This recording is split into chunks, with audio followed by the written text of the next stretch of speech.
जैसे मंजिल अगर आपकी 9th ऑफ नवंबर से स्टार्ट हो रही है, लेट्स से मंजिल, ठीक है, ये 9th नवंबर से स्टार्ट हो रही है,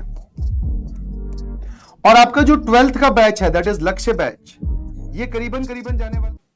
it is a good thing, तुम काहे घबरा रहे हो, बट मैं आपको फिर बोल दूं, ठीक है, कि जैसे ही मंजिल चालू होगी तो आपका यहां पर जो है ना इन हाउस भी कुछ चल रहा होगा। जैसे मंजिल अगर आपकी 9th ऑफ नवंबर से स्टार्ट हो रही है, लेट्स से मंजिल, ठीक है, ये 9th नवंबर से स्टार्ट हो रही है, और आपका जो 12th का बैच है दैट इज लक्ष्य बैच, ये करीबन जाने वाला है 22 या 25 नवंबर तक। दैट मीन सर 9 से लेकर 25 तक का जो हमारी डेट्स है वो ओवरलैप कर रही हैं। तो हर बार मैं आपको समझ सकता हूं कि we as a student sir we want a new initiative या नई चीज हमें अट्रैक्ट करती है कि हमें 11th की तो चिंता भी, और 11th क्लास मंजिल में रिवीजन करवाई जाएगी तो हम उसकी तरफ भी फोकस करने वाले हैं। तो इस ओवरलैपिंग डेट्स पे क्या होगा कि आपके दोनों के लेक्चर चल रहे होंगे, मंजिल के भी लेक्चर चल रहे होंगे और साथ में आपकी क्लास 12th वाले भी लेक्चर चल रहे होंगे।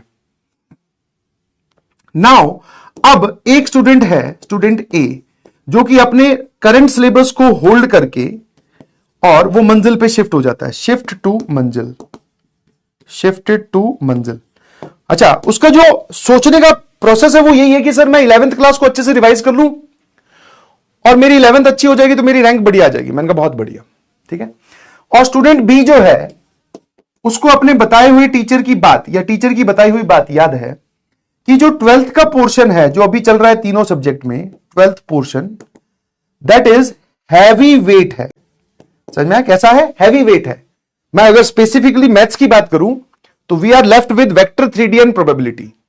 करीबन आप ज्यादा नहीं तो मिनिमम 5 या 4 सवाल मान के चलिए, 4 सवाल मेंस में, 4 सवाल एडवांस में। यस, तो 4 और 4 8 सवालों का प्रोग्राम आपका। अभी स्टूडेंट बी को यह बात पता है कि मेरा ये वाला पार्ट, मैथ्स की मैं बात कर रहा हूं, फिजिक्स केमिस्ट्री में similarly that is also valid. तो उसको यह बात पता है तो वो इसके अगर लेक्चर अटेंड करेगा मंजिल के तो वो अपनी लाइव क्लास या अपना डेली रूटीन या अपना 12th का शेड्यूल बिना बिगाड़ते हुए करेगा। तो सर वो करेगा कहां से? टाइम तो उसके पास है नहीं, 6 के 6 दिन क्लासेस हो रही है और क्लासेस भी 2-2 हो रही हैं, कुछ एक्सटेंड भी होती है और हमारे पास में होमवर्क भी होता है, डिब्बी भी होते हैं, बहुत सारी चीजें होती है। तो वो कैसे मैनेज करेगा? मैंने कहा यार वो संडे वाले दिन 2x पे करके देखेगा, ठीक है, फास्ट फॉरवर्ड कर लेगा, ठीक है। समझ पा रहे हो कि नहीं समझ पा रहे हो? ठीक है, बट हां वो ये गलती जरूर कभी नहीं करेगा कि वो ये ओवरलैपिंग वाली डेट्स में अपने यहां के लाइव लेक्चर छोड़कर इन इंपॉर्टेंट चैप्टर्स जो कि हैवी वेट है इनका बैकलॉग कर ले और वहां पर शिफ्ट हो जाए क्लास 11th के चैप्टर्स को देखने के लिए। That is not a good sign. क्या मेरी बात समझ पा रहे हो कि नहीं समझ पा रहे हो?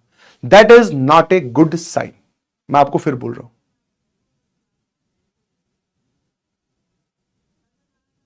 समझ गए?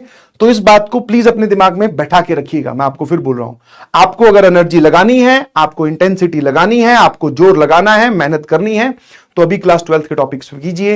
एक बार हम इस डेट को पास कर जाए जब आपका 12th का सिलेबस रैप हो जाए, फिर यहां पे भी हम इन हाउस भी मतलब बैच के अंदर भी रिवीजन करेंगे और मंजिल में भी आपकी रिवीजन चल रही होगी।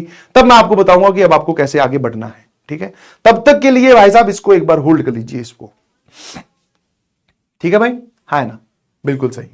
ये आपके दिमाग में एकदम क्लैरिटी होनी चाहिए। और मंजिल के लेक्चर्स आपको रिकॉर्डेड फॉर्म में मिलने वाले हैं, ठीक है ना। ऐसा तो नहीं कि लेक्चर्स जो हैं वो हाइड कर दिए जाएंगे या एक बार ही देख सकते हो, ऐसा तो कभी हुआ ही नहीं। पीडब्ल्यू में जो भी आपको कंटेंट दिया गया है वो रीयूजेबल है, मैनी टाइम्स रीयूजेबल है, आप n बार देखो। तो मैं आपको एक जहां जहां पे आपसे गलती हो सकती है वहां पे मैं आपको पॉइंट आउट कर दूंगा कि भाई ये वाली गलती मत कर देना। समझ गए कि नहीं समझ? ठीक है, यस, ध्यान रखिएगा प्लीज।